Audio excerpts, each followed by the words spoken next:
Howdy ho, BFDers, it's your boy JF McCrunchy, and welcome back to another episode of Behold, Furiosa's Desert.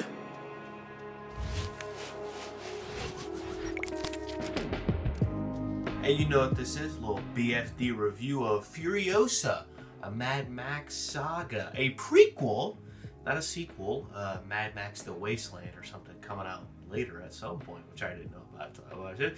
But I can feel the flat coming after this review. So, here we go. Much like most of the action movies of the last 2 years, I wanted more. But Jake, it's not an action movie. It's a thought-provoking coming-of-age film that portrays the desperation of futile revenge. Also, it's more fleshed out and methodical. We get way more character development. It adds to Fury Road and makes that experience better. While all of these things are true, Furiosa suffers heavily from trying to do too much. Yes, we get more character, and yes, we get slightly, not really, more mythos, but this is dragged over 148 minutes. In the latter half of the film, the pacing does pick up and things start to get moving, but that isn't until after the film finally finds a direction to go in. Up until the point where Dementus becomes the antagonist, this film isn't going anywhere other than giving us little snippets of Furiosa's life. After Furiosa is taken by Dementus, we spend way too much time diddling around. She sits around and bides her time, which could be a good thing, but again, it takes too long for her to do anything. And then the ensuing action of her choice to act, well, goes by way too fast. As I said earlier, once Anya-Taylor shows up, then things start to get interesting. Her interactions with Praetorian Jack display vulnerability and some emotional processes. We see the results of the inciting incident play out, instead of Furiosa just being like, no. We got a few montage scenes to speed things up, but they all felt weak and forced. We had to have those because a good portion of the 148 minutes of the movie was spent on flaunting Chris Hemsworth's character instead of Furiosa. We could have gotten a lot more with a lot less if there was a bit better plot direction. Speaking of Thor, I have seen several reviews praising Hemsworth, but I just don't see it. I think he was flat throughout most of the movie. Some of Dementus' quirks were interesting, but he kept flipping back and forth between this tough guy and silly dude, which I think both of those things can be true in a character, but I don't think Chris Hemsworth pulled it off. Also, the accent was killing me. Not so great plot editing led to not so great pacing. IMO.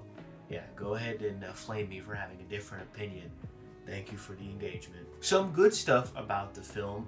I think overall the acting was great.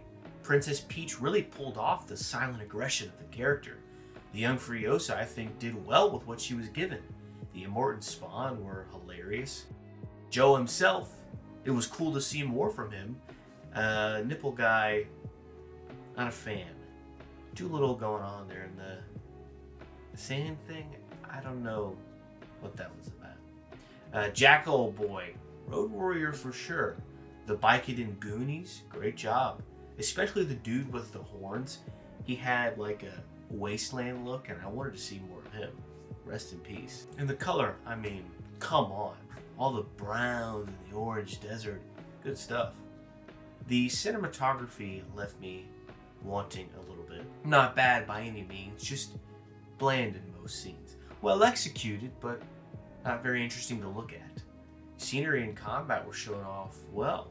Some beautiful set design by those people. Some of the VFX and CGI were a bit wonky, more stiff than anything. The sound design was awesome. If you hear it and you are a fan of Mad Max, then you will love it. No doubt the intense rumbling and the whining of the guzzling engines will make you jump out of your seat and well, witness me! But it wasn't just the vehicles. It was everything. The sounds of leather, footsteps, the sand, fabric, all of it just beautiful. See? There are good things about the film, just not plot construction. The story, I think, was great, but we spent way too much time on other things instead of Furiosa. This movie had really big shoes to fill, and I don't think it quite filled them.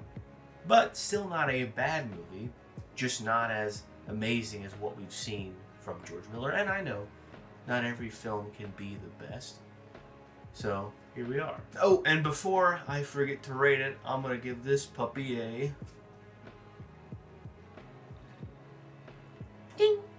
7 out of 10. See? Still a good movie. That's all I have to say for this quick little review. If you liked or didn't, even if you didn't like what I had to say, drop a like and subscribe so Kyle doesn't quit YouTube. And comment what you think about this movie. Have you seen it? Are you gonna see it?